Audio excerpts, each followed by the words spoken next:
Babar is the star of Pakistan. Make no mistake about it.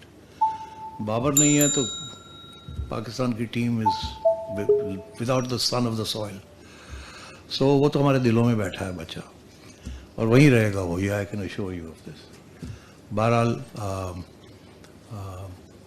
ये फैसले जो cricket के फैसले होते हैं वो मैं नहीं करता. आपको पता है हमेशा मेरा मौक़िफ़ ये रहा कि मैं सेलेक्टर्स लगा दूंगा.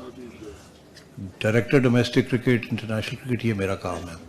उसके बाद उनका काम है कि वो किसको कप्तान लगाते हैं किसको नहीं लगाते जी. मगर ऑन एडवाइस एंड रिकमेंडेशंस ये उसी किस्म का सिलसिला है जैसे कि प्राइम मिनिस्टर और प्रेसिडेंट का है कि प्राइम मिनिस्टर रेकमेंड करते हैं और प्रेसिडेंट फिर इम्प्लीमेंट करता है. थोड़ी बहुत डिस्क्रेशन होती है तो मगर मेरा ख्याल है कि ये जो 2 मैचेस हैं इंशाल्लाह Pakistan and Babar will both come through brilliantly. देखिए रमीज़ राजा साहब को किसी सूरत में भी नहीं रोका जाएगा. Let me make this statement. I have great respect for him. मुझे एहसास है उनके किस किस्म का प्रेशर था मेरे बारे में from up. So that's not his fault.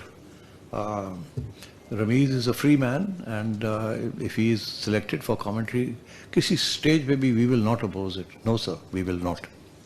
जहाँ तक फॉरेन कोचेस की बात है मैंने अभी कहा कि मैंने मिकी आर्थर से ख़ुद रब्ता किया था और मैंने उनसे रिक्वेस्ट की है कि हमें बताएं उनके ख्याल में कौन से कोचेस अच्छे होंगे फॉर पाकिस्तान और क्या वो अवेलेबल हैं कि नहीं खुद.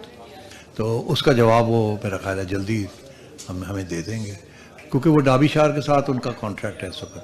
तो मेरा ख्याल है I will have more concrete